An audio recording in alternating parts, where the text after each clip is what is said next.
Devant l'Assemblée du peuple, le Premier ministre Al-Halaqi affirme que la sécurité est la priorité du gouvernement et de l'armée arabe syrienne.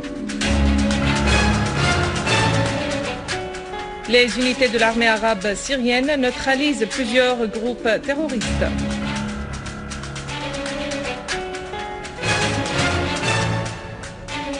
Les régimes saoudiens et bahreïniens répriment les demandes populaires de libérer les détenus politiques.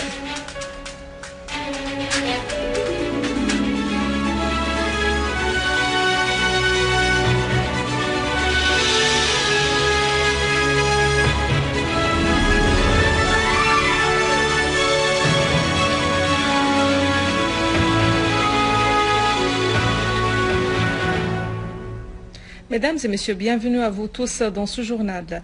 L'Assemblée du peuple a tenu aujourd'hui la première séance de sa troisième session ordinaire en présence de tous les ministres pour discuter de la réalité de l'économie et des services en Syrie, ainsi que les mesures adoptées pour le lancement prochain du dialogue national global.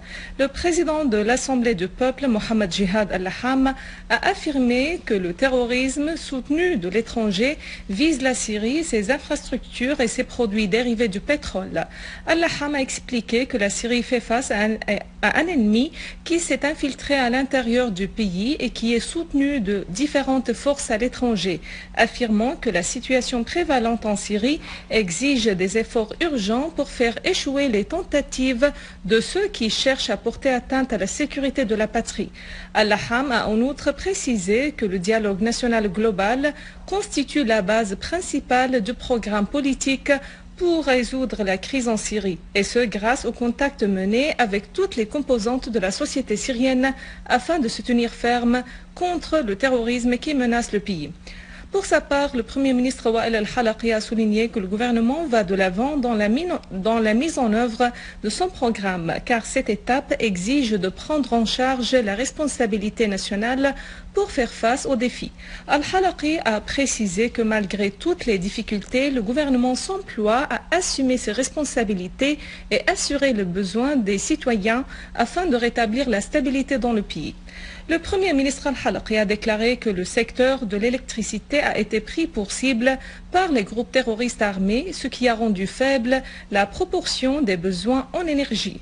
Al-Halaqi a affirmé que le blocus économique imposé par l'Union européenne, les États-Unis et certains pays arabes sur la Syrie a fait un impact négatif sur la performance des services du secteur de santé, en parallèle avec les attentats terroristes visant les hôpitaux, les dispensaires et les centres sanitaires.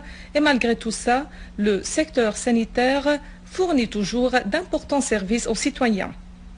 Al-Halaqi a fait noter que les groupes terroristes armés visent d'une manière systématique les secteurs de services et de développement afin de créer une crise entre le gouvernement et les citoyens et pour montrer que l'État syrien échoue de satisfaire les besoins des citoyens.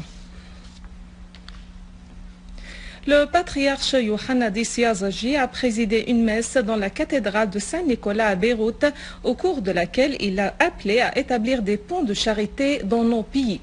Le patriarche Yazaji a prié Dieu pour le retour de la stabilité dans les pays du Mashriq, en particulier la Syrie, berceau des civilisations. Les comités locaux pour la préparation de la conférence du dialogue national et global poursuivent leurs efforts pour rassembler les diverses forces politiques à travers le pays. À Raqqa, le sous-comité du dialogue national a tenu une réunion consultative avec des acteurs sociaux et communautaires et des représentants des partis politiques, des organisations populaires et syndicales dans le gouvernorat pour discuter de la forme et du contenu de la conférence du dialogue national pour résoudre la crise en Syrie. Les participants à la réunion ont affirmé que le but de ces rencontres de consultation est de discuter et échanger des idées et des propositions sur les moyens de sortie de la crise. Il s'agit également de parvenir à un accord sur les visions et les perceptions communes susceptibles d'ouvrir la voie devant le processus de dialogue national global.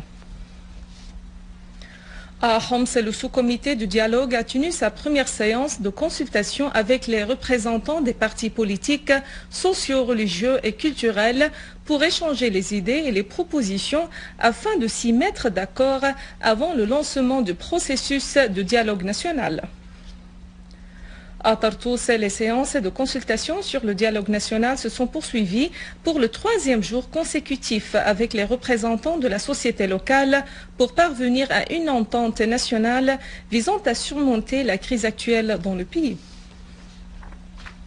Et à Soueda, le sous-comité du dialogue national a rencontré le Parti unioniste socialiste démocratique et le Parti de Syrie la Patrie pour préparer le terrain avant le lancement du dialogue national global.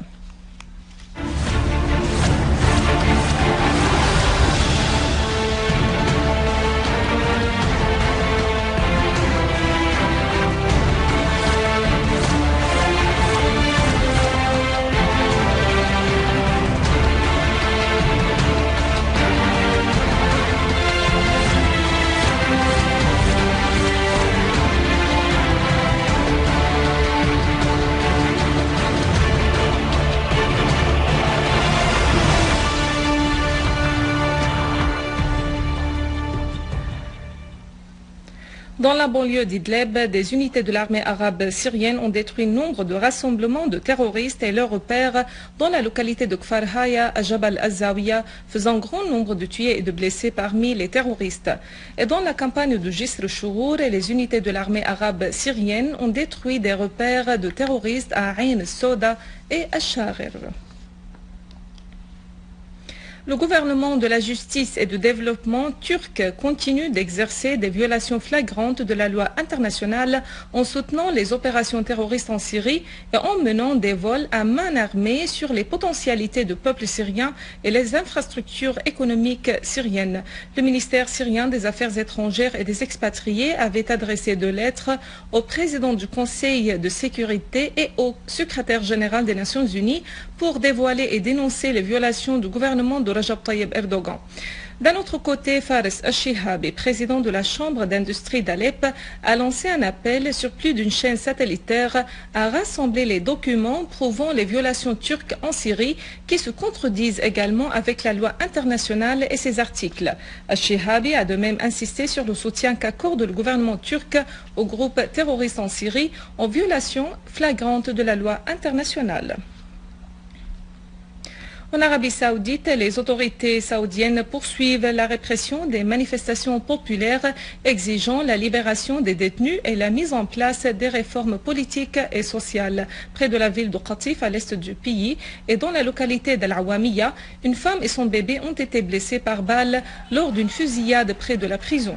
Les provinces de l'est de l'Arabie Saoudite avaient été le théâtre depuis mars 2012 de nombreuses marches de protestation pour exiger des réformes politiques et sociales dans le royaume, mais les autorités saoudiennes continuent de réprimer ces manifestations par la force, ce qui a fait depuis des morts et des dizaines de blessés.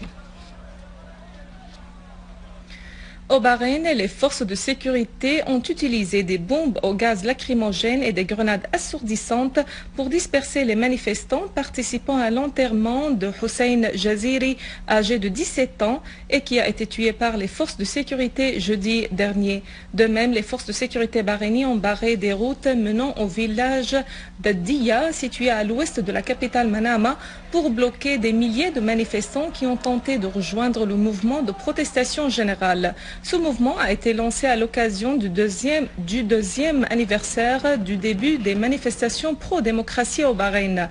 La coalition de l'opposition du 14 février a critiqué les positions de blocage des autorités bahreïniennes ainsi que leur politique d'oppression, d'exclusion et de marginalisation de la population bahreïnienne. Avant de clore ce journal, un rappel des principaux titres. Devant l'Assemblée du peuple, le Premier ministre Al-Halaqi affirme que la sécurité est la priorité du gouvernement et de l'armée arabe syrienne.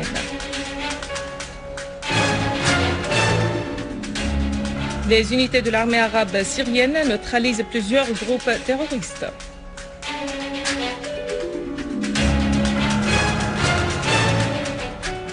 Les régimes saoudiens et bahreïniens répriment les demandes populaires de libérer les détenus politiques. Mesdames et messieurs, c'est la fin de notre édition. Pour la revoir, visitez notre site web syrienonline.sy. Merci à vous, merci à toute l'équipe. Au revoir.